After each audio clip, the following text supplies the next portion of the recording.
가난한 자는 한 장만 더 하시고 찬양 예배 드리겠습니다.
묵상 기도하심으로 주일 예배를 하나님께 드리겠습니다.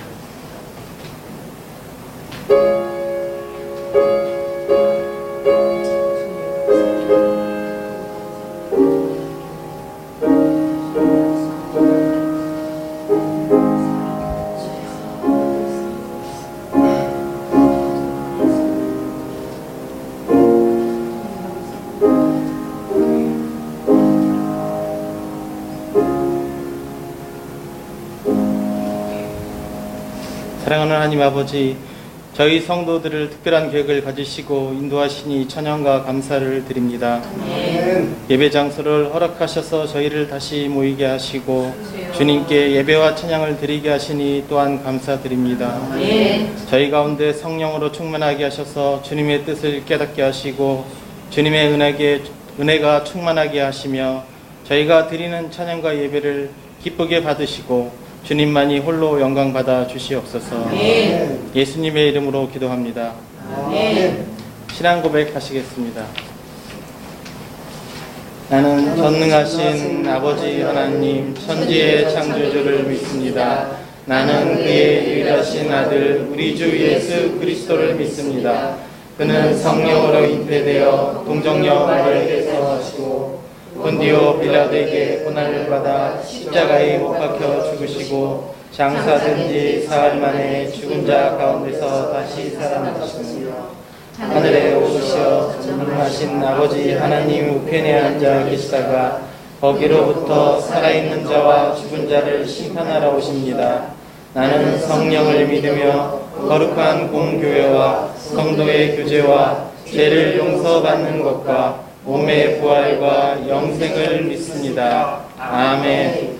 찬송가 64장입니다.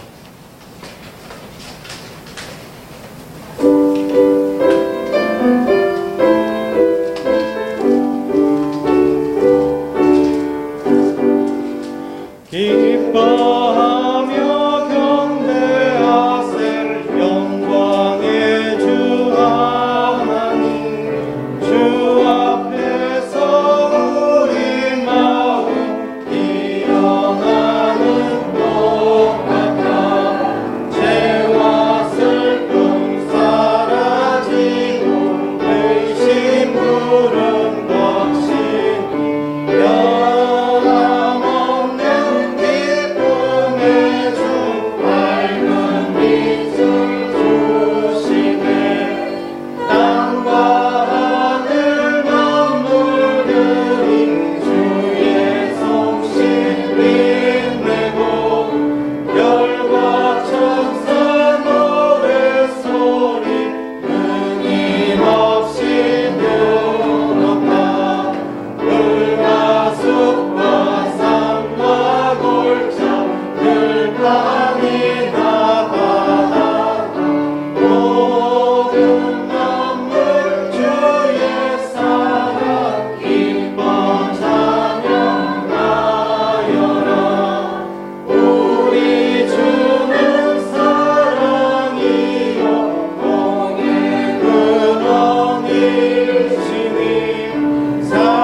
성취교독은 22문 시편 37편입니다. 22문 시편 37편입니다. 악을 행하는 자들 때문에 불평하지 말며 불의를 행하는 자들을 시기하지 말지어다. 그들은 불과 같이 속히 배임을 당할 것이며 푸른 채소같이 세잔할 것이미로다. 여호와를 의뢰하고 선을 행하라. 땅에 머무는 동안 그의 성실을 먹을거리로 삼을지어다. 또 여호와를 기뻐하라. 그가 내 마음의 소원을 내게 이루어 주시리로다. 내 길을 여호와께 맡기라. 그를 의지하면 그가 이루시고 내 의를 빛같이 나타내시며 내 공의를 정오의 빛같이 하시리로다. 여호와 앞에 잠잠하고 참고 기다리라. 자기 길이 형통하며 악한 일을 이루는 자 때문에 불평하지 말지어다. 분을 그치고 노를 버리고 불평하지 말라. 오히려 악을 만들 뿐이라. 아멘. 이수득 장로님 나오셔서 기도 인도해 주시겠습니다.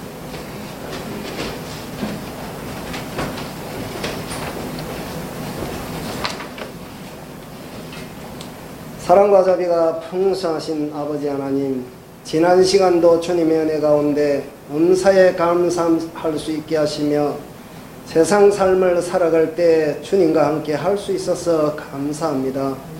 이 시간 적은 무리이지만 모두 정성을 다하여 아버지께 예배드리오니 받아주시고 말씀으로 거듭나며 즐거운 은혜의 시간 되도록 하옵소서. 어려운 세상 삶 속에서 주님에 대한 신뢰마저 잃어버릴까 염려하며 순간순간 찾아오는 주님의 계명과 상반된 유혹들이 마음을 매우 어렵게 합니다.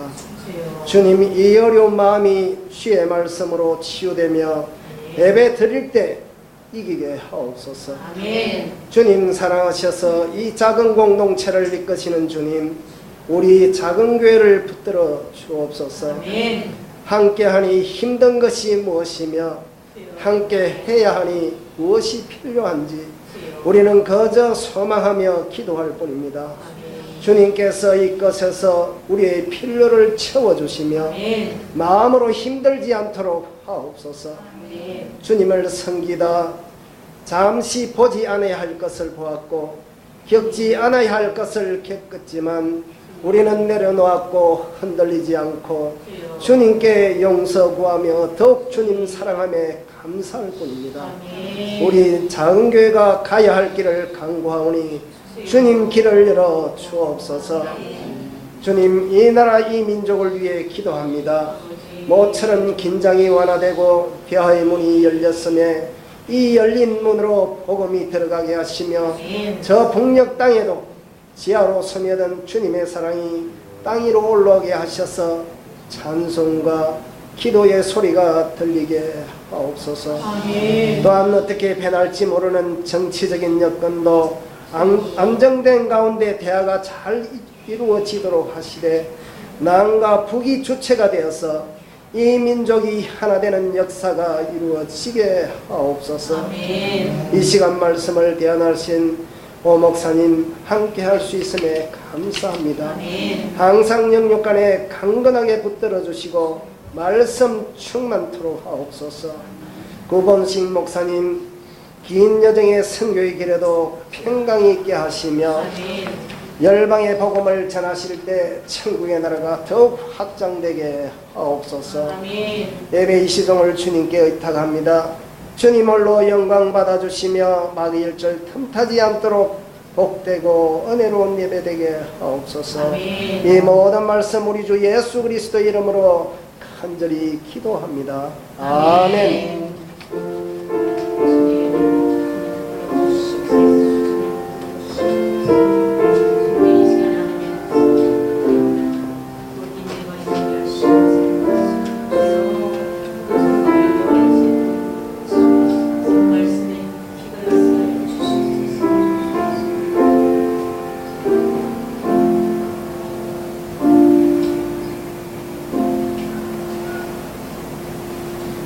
오늘 성경은 예배소서 1장 15절에서 23절까지입니다. 예배소서 1장 15절에서 23절까지입니다.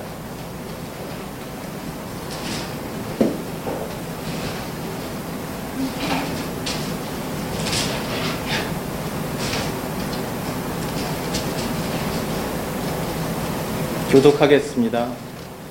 이로 말미암아 주 예수 안에서 너희 믿음과 모든 성도를 향한 사랑을 나도 듣고 내가 기도할 때 기억하며 너희로 말미암아 감사하기를 그치지 아니하고 우리 주 예수 그리스도의 하나님 영광의 아버지께서 지혜와 계시의 영을 너희에게 주사 하나님을 알게 하시고 너희 마음의 눈을 밝히사 그의 부르심의 소망이 무엇이며 성도 안에서 그 기업의 영광의 풍성함이 무엇이며 그의 힘의 위력으로 역사하심을 따라 믿는 우리에게 베푸신 능력의 지극히 크심이 어떠한 것을 너희로 알게 하시기를 구하노라.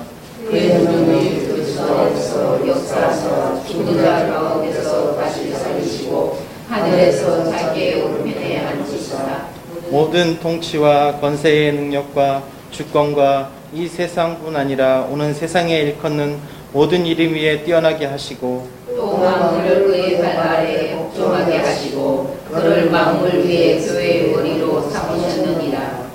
다 같이 읽겠습니다. 교회는 그의 머리 만물 안에서 만물을 충만하게 하시는 이의 충만이니라. 아멘. 주의 사랑으로 주의 이름으로 사랑하고 축복합니다. 축복합니다. 구부시 목사님께서는 6월 12일에서 7월 3일까지 선교지에 다녀오십니다. 기도를 많이 해주시기 바랍니다. 오종우 목사님께서 나오셔서 하나님 말씀 전해주시겠습니다.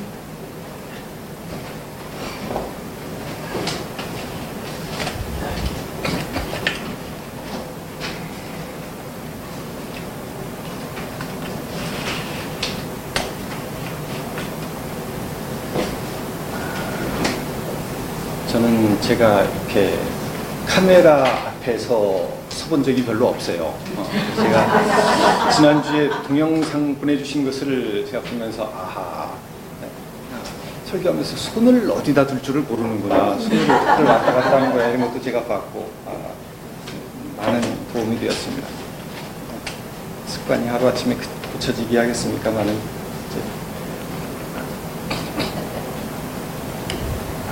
전라남도 화순군, 북면, 임곡, 리 그러면은 아주 깡 시골이에요. 거기서 제가 11년 목회했습니다. 그 당시 우리 교인들은 대부분 그때도 노인분들이 많으셨고 중고등학생들, 초등학생들 한 30명 됐었는데 그때 이제 어르신들은 옛날 인공을 겪으셨어요. 인공이 무슨 말이냐 그러면 인민공화국, 6.25 사변이 터지고 나서 인민군이 물밀듯이 밀고 내려와서 전라도를 다 장악을 하죠. 대구와 부산 조금 낙동강 전선 남겨놓고 전국을 다 장악을 합니다. 그때 엄청난 사람들이 죽어나갔고 특히 그 화순이라고 하는 곳은 화순에 백아산이라는 산이 있어요.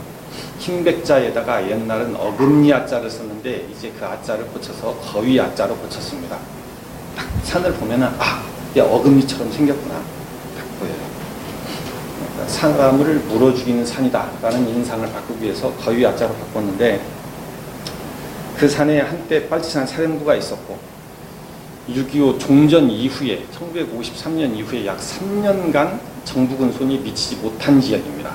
그래서 어떤 때는 군인과 이 경찰의 토벌대가 와서 그 지역을 장악을 하다가 어떤 때는 빨치산들이 내려와서 그 지역을 장악을 하다가 그래서 수도 없이 많은 사람들이 죽어나갔고 그 당시 우리 성도님들 중에서도 상당수가 산사람이라고 들어보셨습니까?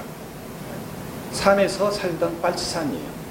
근데 이분이 무슨 공산주의 사상을 가져서 그런 게 아니라 어느 날 밤에 빨치산들이 총을 들고 마을에 탁 내려와서 사람들에게 총을 들이대고 전부 다 약탈해 갑니다. 소, 돼지, 쌀, 간장, 고추장, 된장, 반지꼬리, 이불 싹 다 털어서 산으로 올라가요. 산으로 올라간 다음에 못 내려가게 해요. 내려가다 걸리면 죽는 겁니다. 그러면 이제 같이 빨치산이 되는 거죠. 그런 모진 세월을 겪으셨어요. 한 분은 동굴 안에서, 자연 동굴이 그렇게 많대요. 산에 찾아보면 동굴 안에서 3년을 살았는데 아들 셋을 동굴 안에서 병으로 다 잃어버려요. 세 번째 죽은 아들을 땅에다 묻고는 남편이 일어나지를 못했다 울면서 계시고, 한 분은 손톱이 한 4분의 1, 5분의 1밖에 없어요. 왜 그러냐 했더니 그때 어린 시절에 동상 걸려가지고 다 손가락이 떨어져 나가서 손가락 앞부분이 떨어져 나가서 참 이루 말할 수 없는 분들 계십니다. 그런 분들로만 교회가 이렇게 모여 있어요. 가보니까 전부 다 60 이상씩 그때도 지금은 이제 그분들 다 이제 80, 90 다 되어갑니다. 이제 거기서 11년간 목회를 하면서 그러면 이제 다른 사람들이 저에게 물어봐요. 오 목사님, 그 시골에 계시기가 좀 답답하지 않습니까? 많이 답답하지요. 저게 얼마나 답답했냐면 제가 서울 한번 나오면은 서울 종로를 저기 종각에서 동대문까지 걸어가요. 괜히 나 한국 사람이야. 나 이렇게 자동차도 굴러다니고 불빛이 반짝이는 곳에서 살던 사람이야. 그걸 한번 느껴보려고 그랬었죠. 그러고 나서 다시 또 시골 내려가서 보다가 교회가 이런 거구나. 교회가 이런 거 어마어마한 가치가 여기에 있다. 어마어마한 아름다움이 여기에 있고 넉넉함이 여기에 있고 이런 것들을 제가 발견을 해가면서 제가 이제 점점 목회자로서 이렇게 만들어져 가는 것이죠. 우리는 이렇게 숫자를 굉장히 좋아하고 숫자 없이는 살 수가 없어요. 사실 오늘날 지금이 몇 시인가 그러면은 숫자로 얘기를 해야지 알아듣습니다.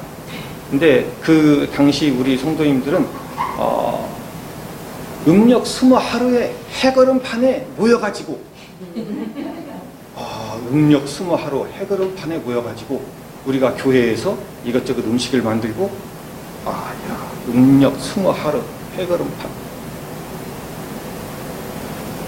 중국에 나가 있는 선교사님 중에서 저기 중국 서쪽 지역으로 가서 동향족이라는 소수민족이 있습니다. 똥샹주라는族이 있는데 부족이 있는데 대부분 이제 이슬람 믿는 족속이죠. 여기 가서 글자가 없는 족속이기 때문에 그들에게 문자를 만들어주고 그러면서 문자를 만들어주면서 그림 성경을 가지고 접근을 하면서 전도를 해서 몇 명을 이제 신자를 얻어서 신약 성경을 번역이 이제 완간했죠. 그런 분이 계신데 글자가 없다, 숫자가 없다. 굉장히 복잡해집니다. 내가 닭을 50마리를 길렀는데 쪽제비가 와서 2마리를 물어 죽였어. 몇 마리가 남았는지에 대한 감이 없어요. 이제 이 사람들. 옆집에서 꼬맹이가 와서 닭서리를 3마리를 해갔어. 그래도 몰라 이게. 숫자가 없으면 이런 거죠. 얼마나 불편합니까? 그래서 우리는 이제 숫자를 배우고 글자를 배우면서부터 굉장히 편안하다고 생각을 하는데 뜻밖의 이런 문제에 닥칩니다. 여러분 다들 어린 왕자라는 책을 읽어보셨죠? 생텍쥐페리의 어린 왕자를 다들 읽어보셨을 걸로 알고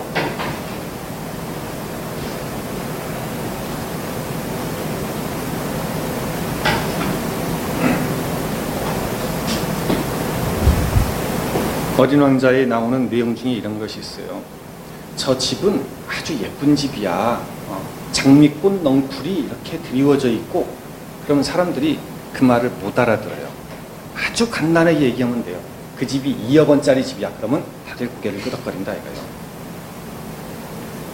어른들은 그렇게 말을 하면 금방 고개를 끄덕거려요.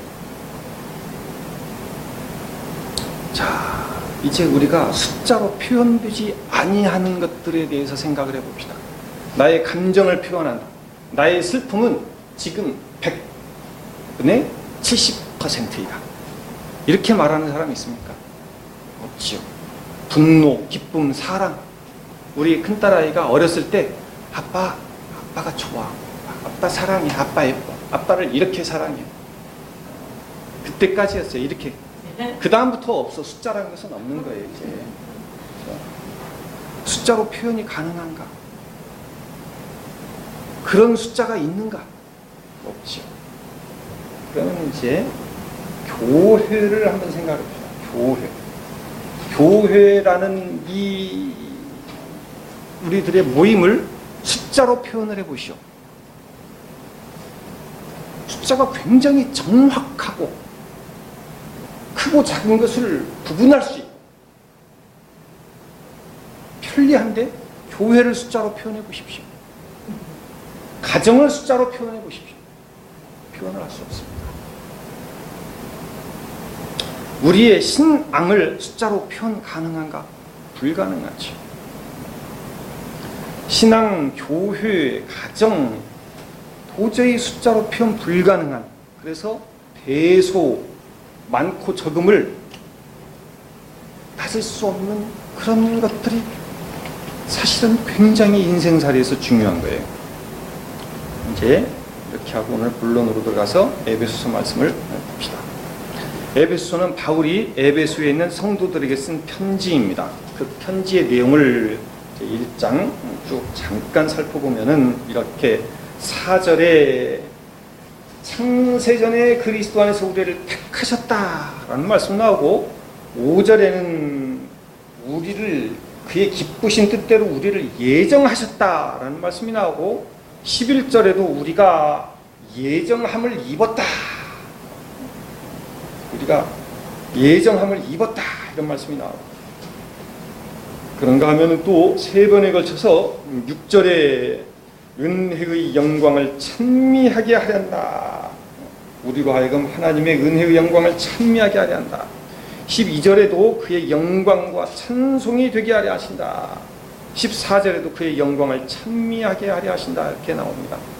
택하신다, 예정하신다가 3번 나오고 찬미하게 하신다, 찬송하게 하신다가 3번 나오고, 그리고 곧장 이어서 이어지는 내용이 뭔가 그러면 바울의 기도가 나옵니다. 바울의 기도의 내용을 하나씩 살펴보면 이렇습니다. 1장 17절에 우리 주 예수 그리스도의 하나님 영광의 아버지께서 지혜와 계시의 정신을 너희에게 주셔서 하나님을 알게 하시고, 기도의 내용이 알게 하시고, 19절에도 그의 힘에 강력으로 역사하심을 따라 믿는 우리에게 베푸신 능력의 지극히 크심이 어떠한 것을 너희로 알게 하시기를 구하노라. 너희로 알게 하시기를 구한다. 이제 이 에베소서의 내용 중에서 이제 중요한 설교 말씀이 이제 들어옵니다. 그러면서 알아야 할 내용이 무엇인가? 그러면은 첫 번째, 너희들이 하나님을 알게 되기를 원한다 그랬어요. 17절, 우리 주 예수 그리스도의 하나님 영광의 아버지께서 지혜와 계시의 정신을 너희에게 주셔서 너희들이 하나님을 알게 되기를 원한다. 좀 이상하지 않습니까? 지금 에베소라는 도시에 있는 보통 사람들에게 쓴 편지가 아니라 교회에 쓴 편지예요. 교회에 쓴 편지라는 말은 무슨 말인가? 이 사람들이 하나님에 대해서 들어본 적이 없는 사람들인가? 모르는 사람들인가? 아니요. 들어본 적이 있고 아는 사람들입니다.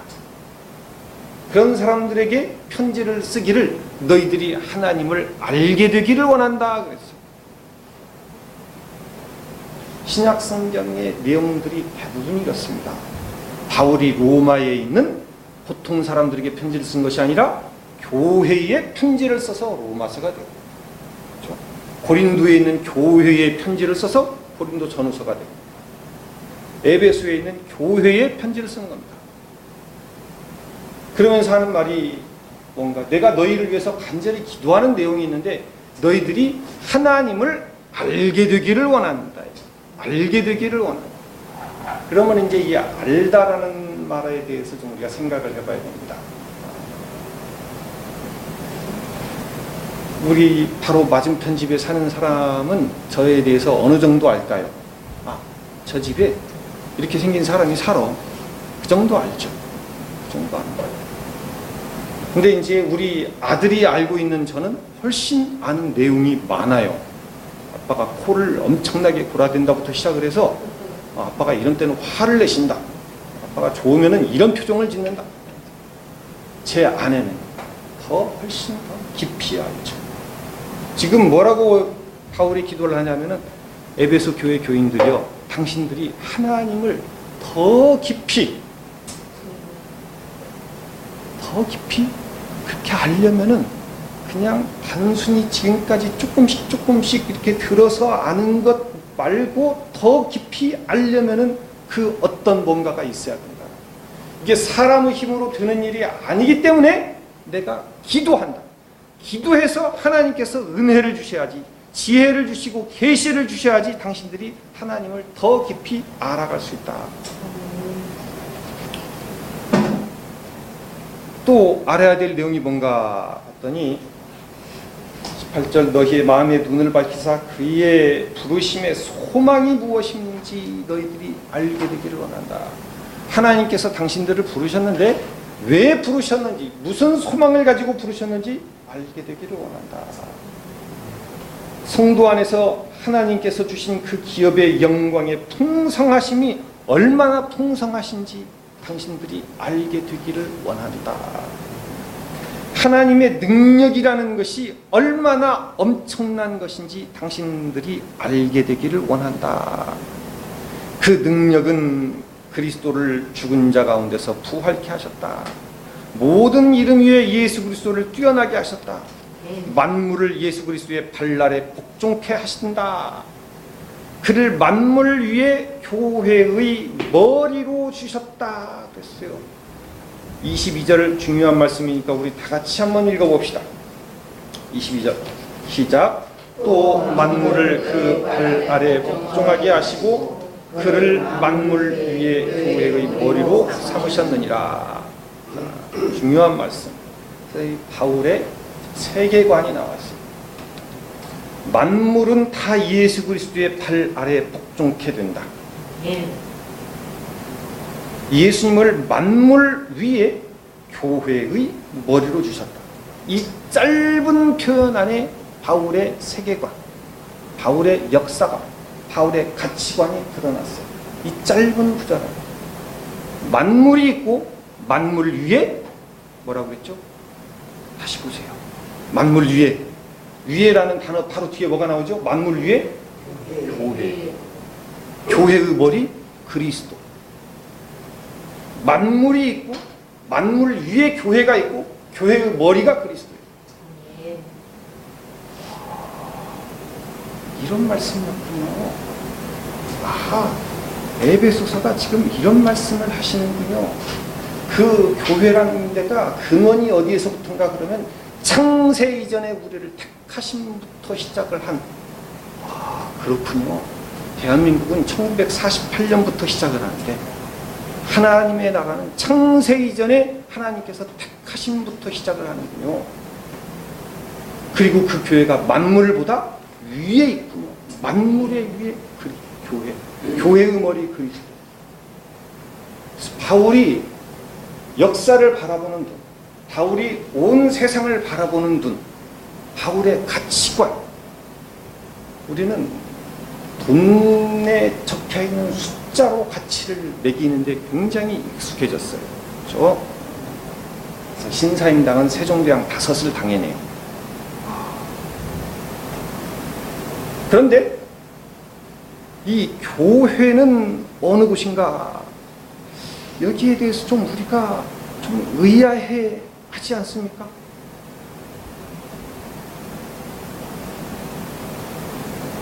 여러분, 교회가 만물 위에 있다고 생각이 되십니까? 우리 아이들이 저랑 같이 예배드리고 저랑 같이 중국에서 홈스쿨하고 이런 때까지는 예쁘게 잘 따라왔어요, 형님들이. 지금 이제 대학교를 탁 보냈어요. 보내놓고 나서 이렇게 보니까 지들 간에 지금까지 이제 아버지한테 설교를 듣고 아버지 품 안에서만 있었다가 밖에 나가서 대학 교수란 분들의 강의를 들어보고 친구들하고 얘기를 해보고 그러면서 이제 지들 간에 비교를 해보지 않겠습니까? 아버지와 교수님을 비교를 해보고 우리 집과 다른 세상 친구들을 비교를 해보고 비교를 해보면서 라고 마음이 복잡해졌지요. 아버지, 그렇게 세상이 단순하지 않습니다 라고 지금 얼굴에 딱 써 있어요. 얘들이 지금 왜 이런 표정을 짓는가? 딱 그렇게 돼 있어요. 여러 가지입니다. 만물, 세상 얼마나 대단합니까? 만물과 세상이 얼마나 대단합니까? 큰 딸아이가 대학교 들어가서 예과 과목으로 이제 과학, 우주론에 대해서, 우리 때는 진화론에 대한 이야기가 좀 있었죠. 진화론에 대해서는 교회에서 하도 많이 반박을 해대고, 그 다음에 이제 우리 중학교, 고등학교 교과서에 우주론이 들어가는데 우리 아버지, 어머니 또래들은 우주론이 뭔지 우리 때는 없었어요. 우리 때는 과학이 물리, 지학, 생물, 화학 4개였죠. 우리 지금 이 친구들 세대에 지금 우주론이 들어갑니다.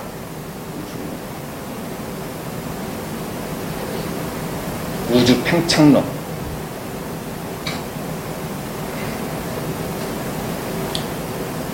빅뱅이라고 하는 대폭발이 있었다는 것을 전제로 하고 시작을 해요.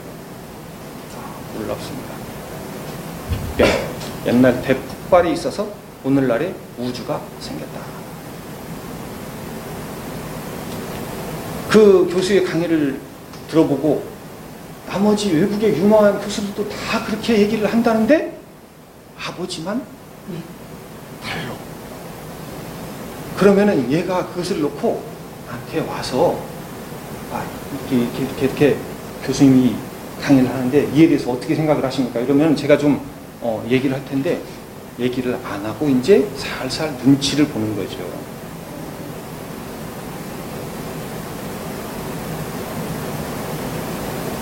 그럼 모든 이론은 빛이 1초에 얼만큼의 공간을 뚫고 지나간다. 빛이 30만 킬로를 간다. 라는 전제하에 생긴 거야. 그 전제가 무너지면 다 무너져. 근데 과연 빛이 1초에 30만 킬로를 가고 그게 불변일까?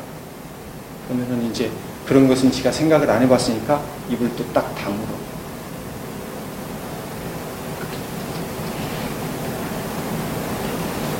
아빠, 세상 과학은 이렇게 대단한데 우린 지금까지 성경책만 세상에 대단하죠. 얼마나 대단합니까? 오늘도 지금 내비게이션을 켜고 왔는데 참 우리가 이게 믿어지십니까? 각 자동차에게 전부 다 보내가지고 교통 상황에 따라서 저를 경부고속도로로 인도를 했어요. 얘가. 그러면서 경부고속도로에서 차가 막힌대. 아찔했죠. 대단하죠.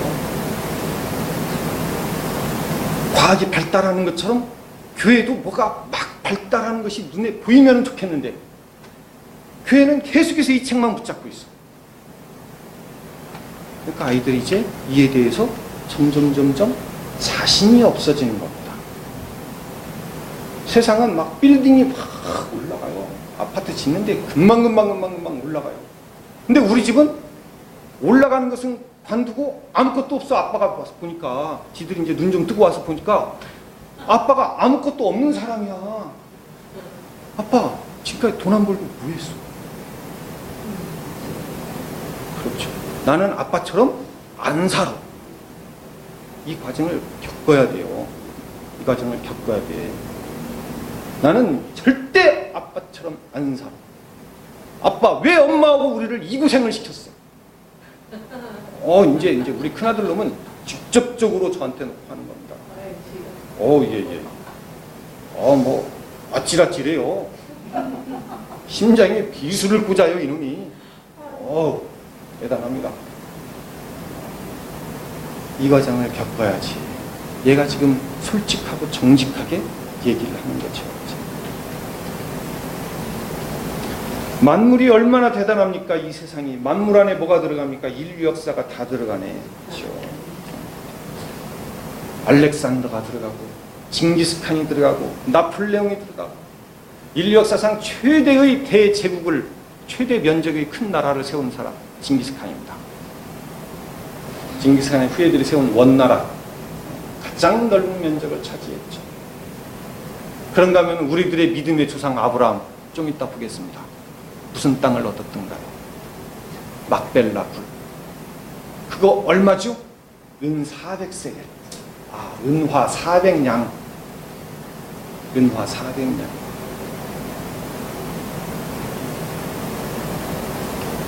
징기스칸의 나라와 아브라함의 막벨라 굴.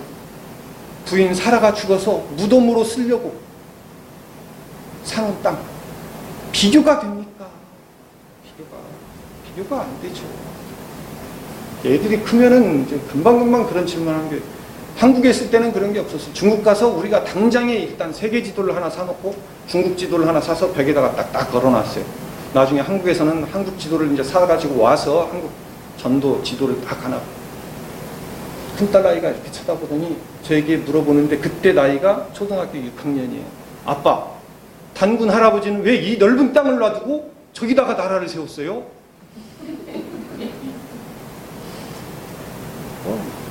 애들도 다 비교를 하는 겁니다. 세상과 교회를 비교를 하고 대학 교수의 강의와 아빠의 설교를 비교를 하고 세상의 과학과 성경을 비교를 하고 다 비교를 해야 돼요. 비교를 안 하고 얼렁뚱땅 넘어가서 그 과정을 시원찮게 겪은 애들이 나중에 나이 30, 40, 50대여서 뒤집어지면 그때는 정말 곤란합니다. 빨리 찾아와야 돼요, 과정을.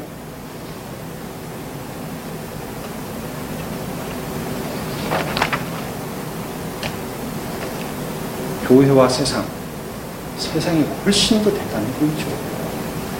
그렇지 않습니까? 교회가 무슨 힘이 있어요? 무슨 돈이 있어요? 뭐가 있어요, 이게? 심지어는 재미도 없어. 아들놈들이 딱 보니까 재미도 없어.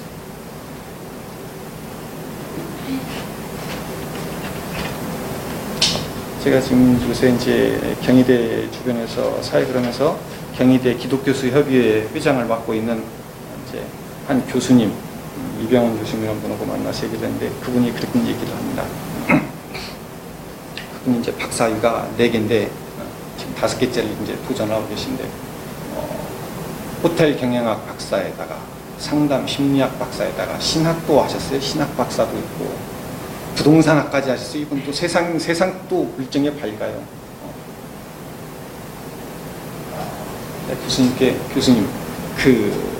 교수님 상담 심리학을 하셨는데 처자식 말 잘 듣게 하는 상담 심리학 있습니까? 그런 거 없어요.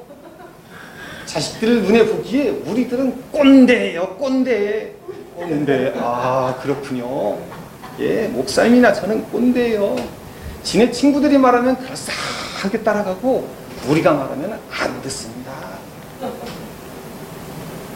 교수님 집도 그렇습니까? 우리 집은 참말로 더 심해요. 그러면서 이제 한참 우리들이 묻고 떠들었죠. 그 아이들 눈에 보기에 세상이 재미있어요. 세상이 위대해 보이고, 그리고 교회라는 데는 전혀 위대해 보이지 않고 발전하고 있지도 않고 발전 가능성도 안 보이고 계속해서 수천 년 동안 이 책만 붙들고 있습니다. 고리타분하고. 그래서 나온 말이 꼰대입니다.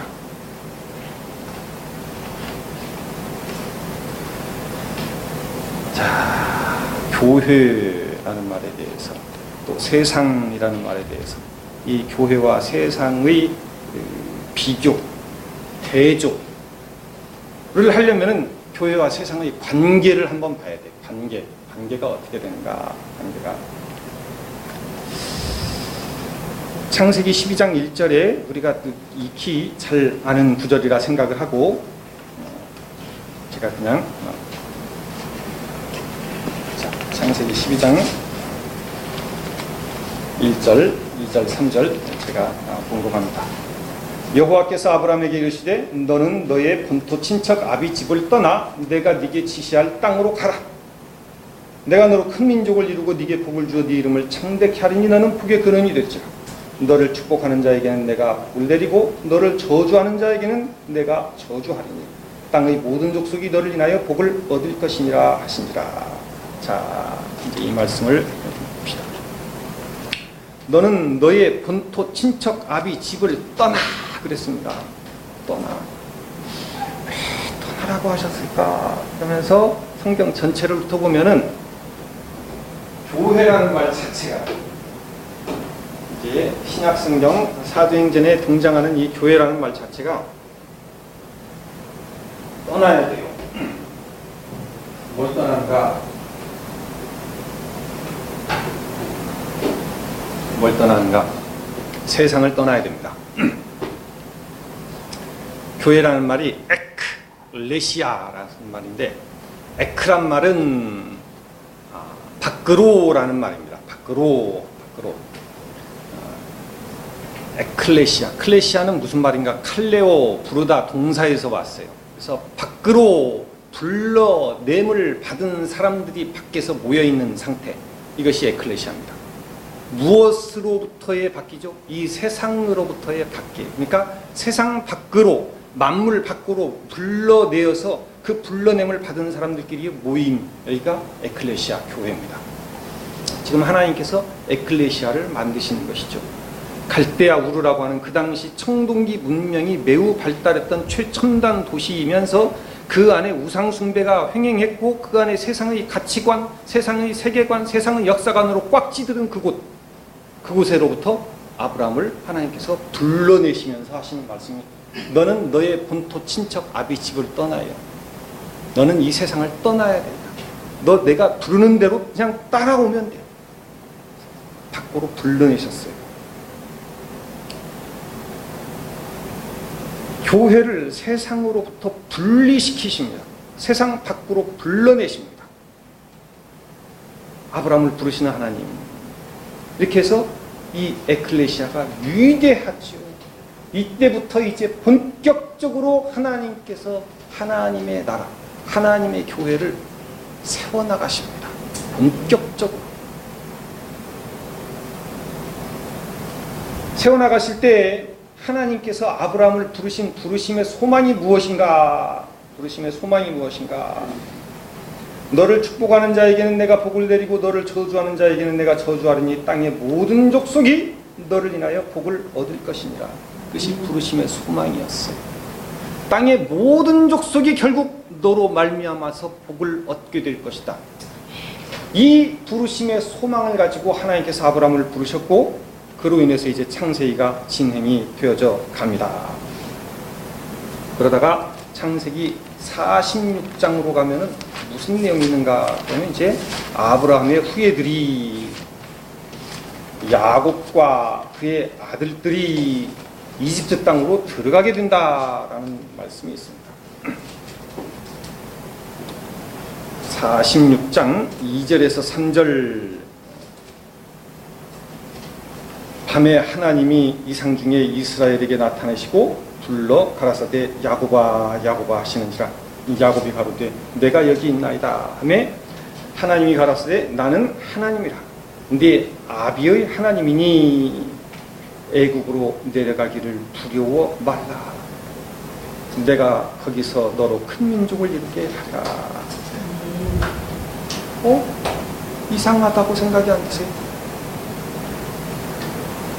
야곱의 할아버지 아브라함 때에는 하나님께서 갈대아 우르라고 하는 세계 최첨단의 문명 도시에서 아브라함을 끄집어내셨더니 어느 정도 세월이 지나고 야곱의 족속이 이제 12아들을 갖게 되고 야곱이 그 12아들 사이에 시기와 알력이 있어서 형제를 팔아먹는 과정이 있고 그들 가운데 많은 범죄 사실이 드러나죠. 이제 세겜 족속을 학살한 사건이 있고 유다는 며느리와 사이에서 쌍둥이를 낳게 되는 해괴한 일들이 일어나게 되고 11번째 아들을 다른 아들들이 팔아먹는 있을 수 없는 범죄가 나타나고 그리고 나서 이제 그들이 아이고 큰일 났습니다. 아이고 잘못했습니다. 라고 말이 나올 때쯤 돼서 그 말이 나올 때쯤 되니까 하나님께서 이제 됐다. 너희들은 다시 세상으로 들어가. 세상 한가운데로 들어가. 그러니까 에클레시아라는 말이 불러낼 뿐만 아니라 불러내서 완전히 동떨어져 갖고 있는 것이 아니에요. 무슨 유럽의 수도원, 한국의 저 깊고 깊은 산속에 있는 절간 이런 게 아니에요. 불러냈는가 해서 어느 정도 훈련이 되면은 또 세상 한가운데로 집어넣습니다. 이집트라고 하는 그 당시 세계 최강대국으로 들어가야 돼요.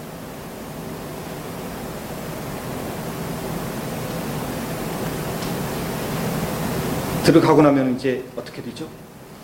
들어가고 나서 지난주 설교 말씀대로 400년을 거기서 지내다가 400년 동안 그들이 신앙 정체성을 유지하고 살았다. 기적입니다.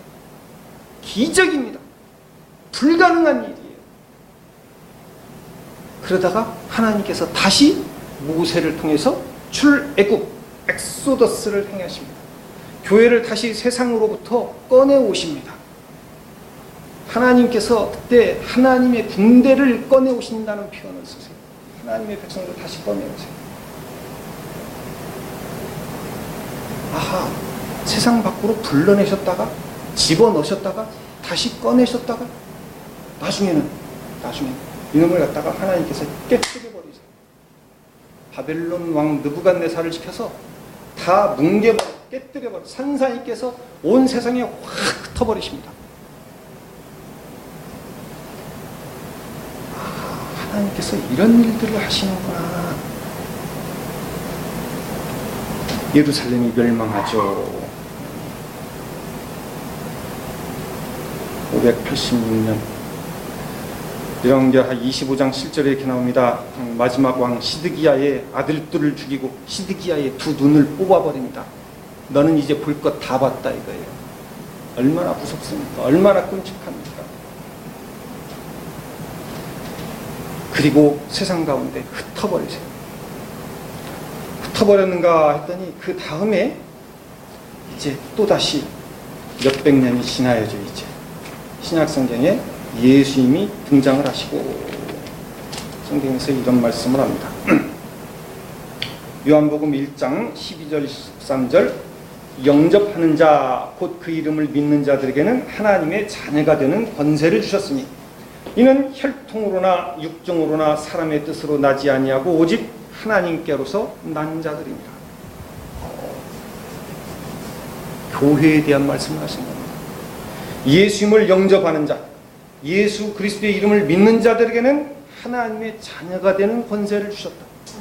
이 하나님의 자녀가 되는 권세를 가진 사람들, 이 사람들은 혈통을 따지지 않는다. 육정을 따지지 않는다. 혈통과 무관하다. 이 사람들은 혈통에 의해서 태어난 사람들이 아니라 하나님으로부터 말미암아서 태어난 사람들이다. 이렇게 해서 심지어 족보가 다르다고 지금 나눠버리는 거예요. 족보가 다르다. 영혼의 DNA가 다르다고 나눠버리시는 얼마나 무서운 말씀이십니까? 너희들은 저쪽에 있는 세상 사람들하고 영혼의 DNA가 달라. 너희들은 하나님으로부터 말미암아서 거듭난 사람들이야. 와우! 교회라는 것을 이렇게 무섭게 말씀을 하십니다. 이 말씀 무슨 말이냐면 세상은 결코 너희들 무리 가운데 끼어들 수 없어. 그리고 이제 오늘 에베소서에 바울이 그렇게 말씀을 하시는 겁니다. 바울의 기도 가운데 만물 위의 교회, 세상의 DNA로가 아니라 하나님으로부터 받은 DNA로 거듭난 사람들, 당신들은 만물 위에 있는 사람들이다. 그리고 당신들의 머리는 그리스도시다. 바울의 역사관이, 바울의 세계관이, 바울의 가치관이 분명하게 드러나 버렸어요.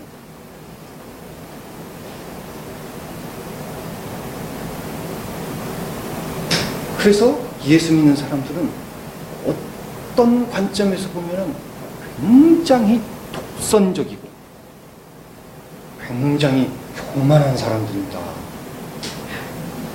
심지어 하나님을 아버지라고 부르는,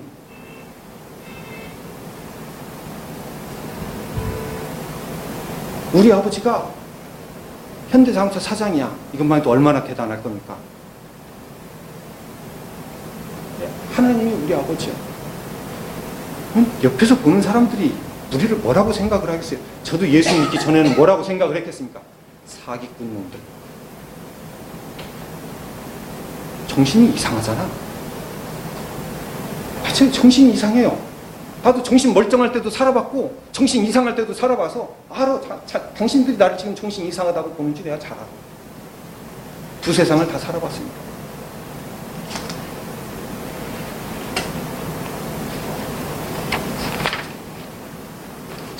이 교회와 세상에 대한 관계를 살펴보면서 이 둘을 비교할 때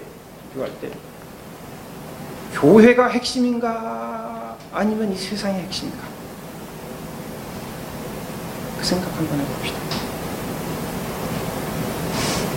창세기 47장에 가면은 야곱이 바로왕과 만나는 장면이 나와요. 한 명은 이 하나님 나라의 대표자로서 폭삭 늙은 할아버지가 돼가지고, 한 명은 이 세상 나라의 대표자로서 세상의 온갖 영광과 권세, 부귀를 다 가지고서 두 명이서 딱 상봉을 합니다.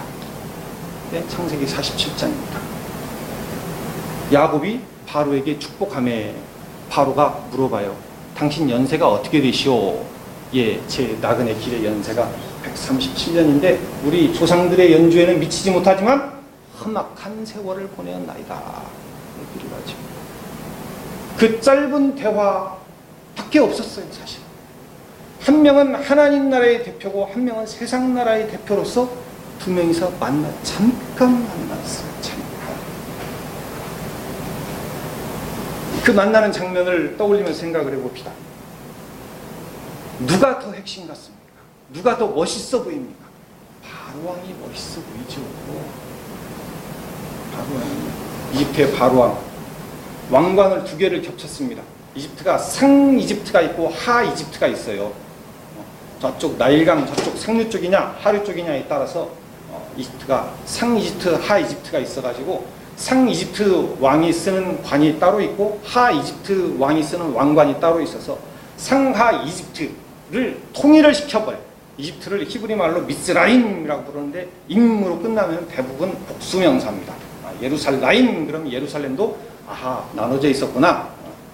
하샤마임 그러면 하늘도 하나의 하늘이라고 하나 하늘들이라고 하는 복수였구나. 미스라임을 상하 이집트를 다 통일시켜서 왕관 두 개를 겹쳐 쓰는 사람이 진정한 바로입니다.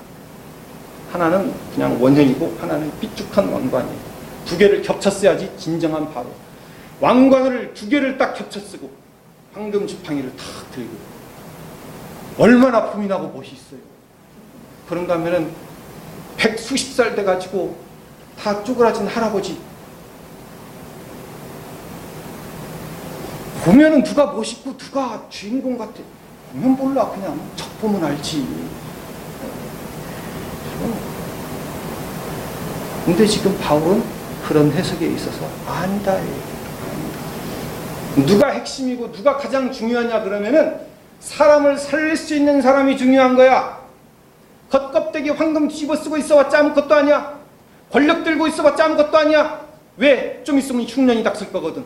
바로는 사람을 살릴 능력이었거든. 사람을 살릴 능력을 갖춘 사람이 그 집안 아들이야. 11번째 아들. 누가 중요해? 무엇이 중요한디? 살아야지 중요하지. 살아야지. 다 놓고 죽을 놈의 인생에 누가 생명을 가지고 그러면은 누가 주인공이에요? 그 사람이 생명을 들고 있는데 꼭 요상합니다. 키도 조그만 해갖고 까무잡잡해서 머리는 한 달 동안 안 감았는가 2달 동안 안 감았는가 모르고 뭔 슬리퍼짝 하나 짝짝짝짝 긁고 기도하면 눈물을 뚝뚝 흘리면서 주여하고 몇 시간씩 풀어 앉아있어요. 못생겼어. 소수민족이야. 국민학교 나오셨어? 조금 다니다 말았어. 운남에서 제가 만난 사람들입니다. 운남 가정교회 지도자.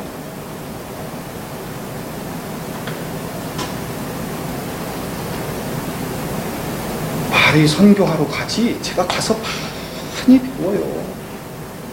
아니 그때 어떻게 살아남으셨습니까? 어떻게 마초동역 시대에 어떻게 살아남으셨어요? 제가 많이 그런 분들이 진짜 핵심이고 진짜 주인공이에요.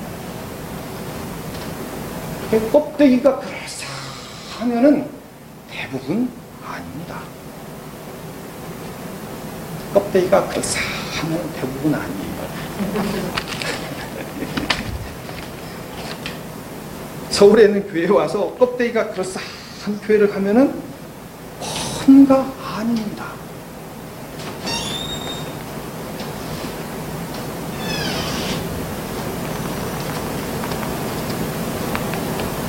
이 세상 나라 얼마나 대단합니까? 중국은 남한 면적의 96배입니다. 제가 있었던 중국이. 운남성만 해도 남북 한합한 면적의 1.7배입니다. 대단하죠. 거기에 우리가 어떤 관점을 가지고서 바라봐야지 교회가 만물의 위에 있다. 교회가 이 세상의 위에 있다고 보여집니다. 교회를 한번 생각을 해봅시다. 이제 오늘날의 교회. 껍데기 번듯한 교회들. 목사들끼리도 마찬가지예요. 교회가 많이 세속화돼서 이제 우리들이 가짜 냄새가 나요. 제가 억지로 겸손한 척 하려고 이런 얘기를 하는 게 아니에요. 잘 들으세요. 가짜 냄새가 많냐? 저부터. 가짜들이 많아요. 보통 많은 게 아니에요. 그래서 만나서 뭘 물어보는가? 당신네 교회에는 교인들이 몇 명이요? 숫자로 표현되죠? 몇 명? 예배당 평수가 몇 평이요? 숫자로 표현되죠? 숫자로 된다니까요. 이것이 숫자로 표현된다는 얘기는 대소, 크고 작은 것을 서로 비교하는 게 아주 확실해요. 1년 동안 재정이 얼마요?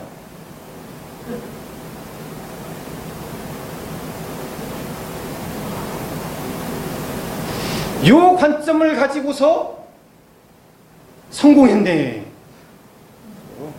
목회에 성공하셨구만요.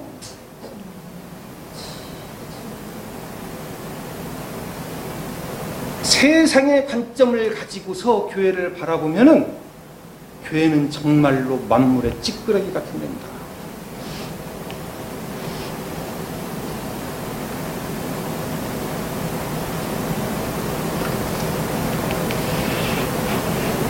이 교회 얼마짜리요?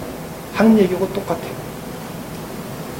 당신의 기독교 신앙은 얼마짜리입니까? 하는 얘기하고 똑같아요. 더 나아가 볼까요? 당신의 신은 얼마짜리요? 그것도 똑같은 얘기예요.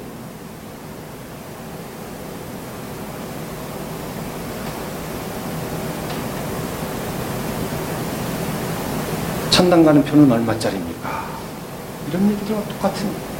그야말로 이단이죠. 이제. 교회가 세속화되었다라는 말은 이단도 보통 이단이 아니에요. 이게 달리 그러한 관점에서 벗어나려고 해야 됩니다. 주 예수 그리스도께서 십자가에 피 흘려 죽으신 그 사랑의 은혜는 결코 숫자로 표현될 수가 없어요.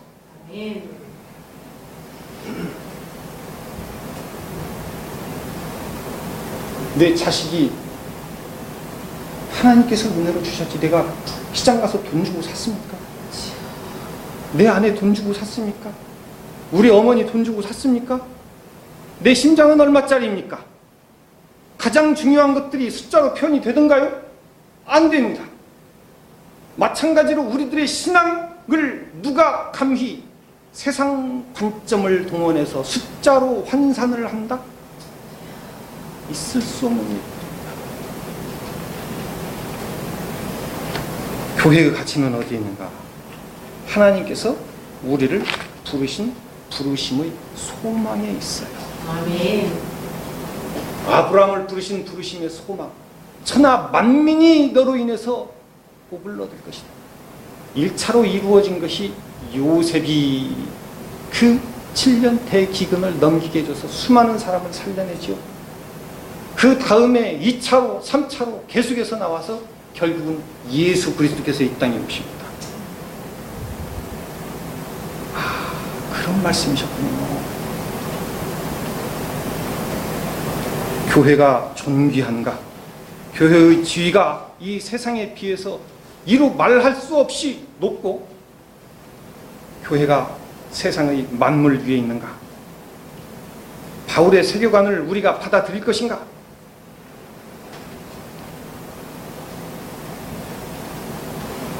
우리가 바울의 이런 세계관을 받아들일 때와 받아들이지 않은 상태로 있었을 때 우리에게 어떤 차이점이 있는가?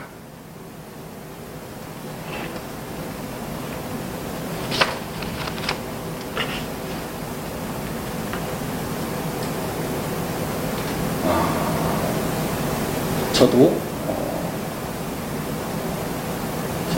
우리 아들에게 제가 물어봐요. 막둥이 아들한테 성산아, 너 아빠가 지금 얼굴이 병색이 있고 아픈 얼굴이냐? 우리 아들내미 하는 말이 예. 즉석에서 대답이 딱 나와요. 우리 애들 아주 정직해서 좋아. 아빠 아픈 얼굴이에요. 제가 그것을 카메라로 1시간 설교한 것을 제가 보면서 제가 확실히 알았어요. 잠깐 거울 봐서는 몰라. 제가 찡그리는 얼굴이에요. 왜? 몸이 지금 안 좋거든요. 피곤하고 아프거든. 왜 아픈가? 원래 아플 사람이 아닌데, 건강한 사람인데 속상한 일들을 겪으면서 아파요. 사람이 속이 상하고 감정이 상하면 1차적으로 자기 몸을 치든지 아니면은 바깥으로 공격을 해야 되는데, 바깥으로 공격을 못하면은 사람이 자기 몸을 치게 돼 있어요. 제일 많이 치는 데가 위장입니다. 위장. 우리가 망가지다 이제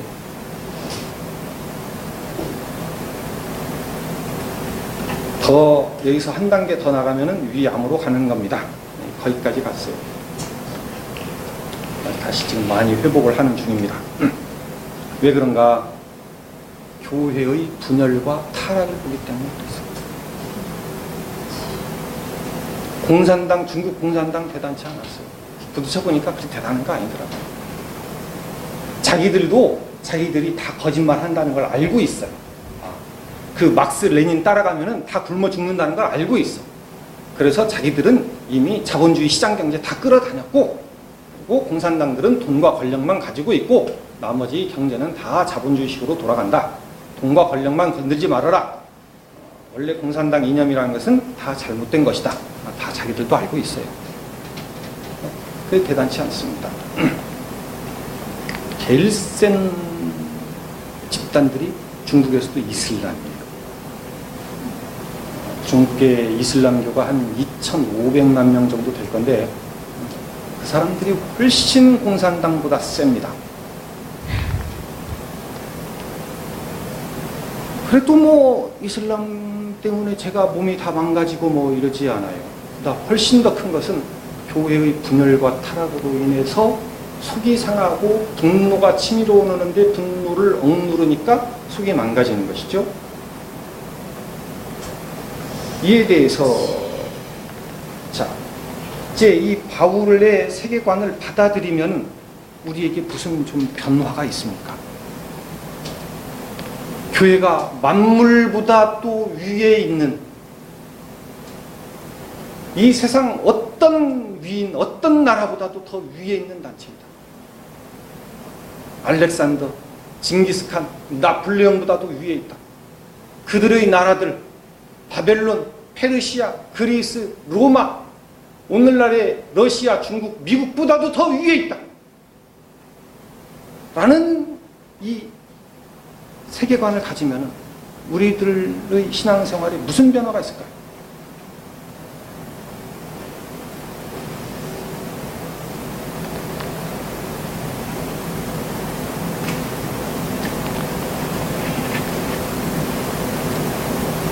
많은 어려움들을 겪으면서 신자로서의 정체성이 흔들리지 않습니다.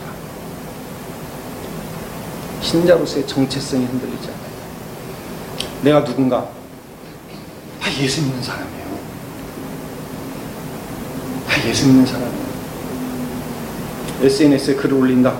나 예수 믿는 사람이고 나 목사입니다. 나 예수 믿는 사람이에요. 당신이 나를 싫어할지라도 나 예수 믿는 사람입니다. 당신들이 교회가 부패했다, 타락했다 그러면서 교회를 비판하면은 그 비판의 소리를 제가 다 듣겠습니다. 제가 다 맡겠습니다. 그래도 제가 그리스도인이고 제가 교인입니다. 쉽지 않습니다.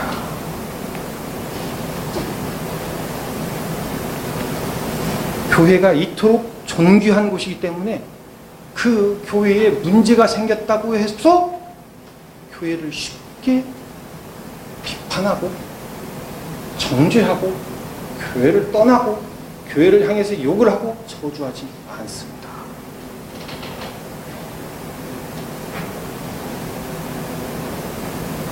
그럴 마음은 속에서 굴뚝같이 막 끌어오르다가 아닌 거예요.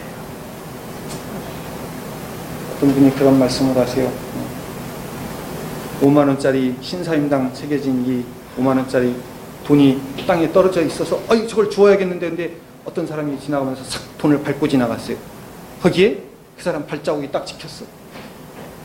근데 신발도 되게 더러워갖고 더러워졌어. 그러면은 어떡할까요? 더러우니까 간더하고. 그럴까요? 저 같으면 죽겠는데. 만약에 그게 5만 원짜리 아니라 1억 원짜리 수표다.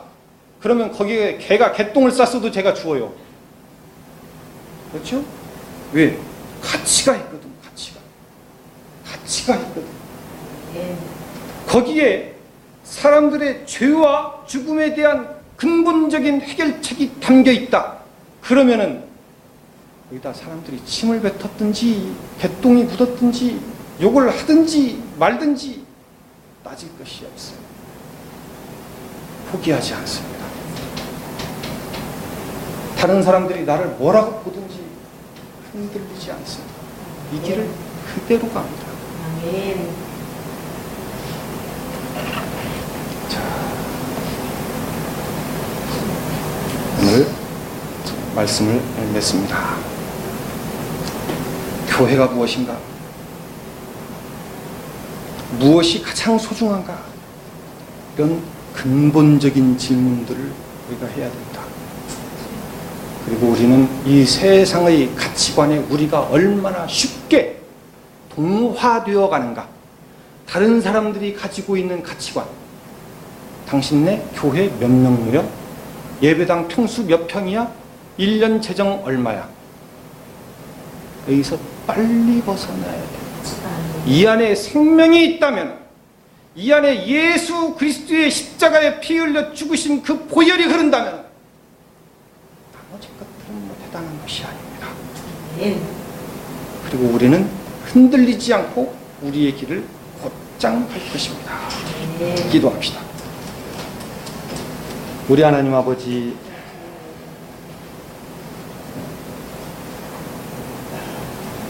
교회가 무엇인지 창세전부터 우리를 택하셔서 교회가 되었다 그랬습니다. 그 교회가 얼마나 존귀한 곳인지, 세상 모든 만물 위에 있다 그랬습니다. 이 세상은 사람들의 생명을 살려낼 수 없을지라, 이 교회는 영생을, 예수 그리스도의 영원한 생명을 나누는 곳이므로 그 모든 문제에 대한 답이 된다.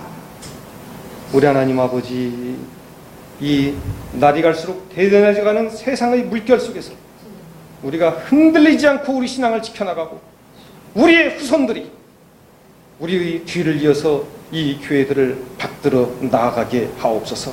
아멘. 주 예수 그리스도의 오시는 날까지 그리하게 하옵소서. 아멘. 예수님 이름으로 기도드립니다. 아멘. 아멘.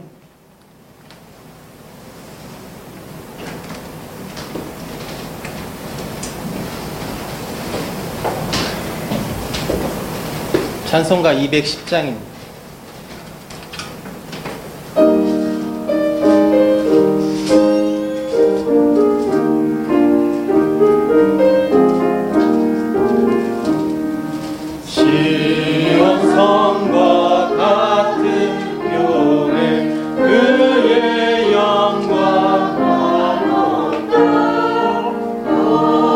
돌아가신 말씀대로 주가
목사님 나오셔서 기도 인도해 주시고.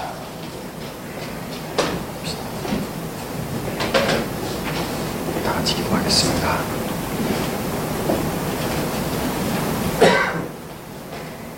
이제는 우리 주 예수 그리스도의 은혜와 하나님 아버지의 크신 사랑하심과 성령의 교통하심이 우리가 누구인지, 우리가 예수 그리스도를 믿는다라는 말이 얼마나 엄청난 말인지, 무엇이 인생을 살아가면서 가장 중요한 것인지 깊이 고민하고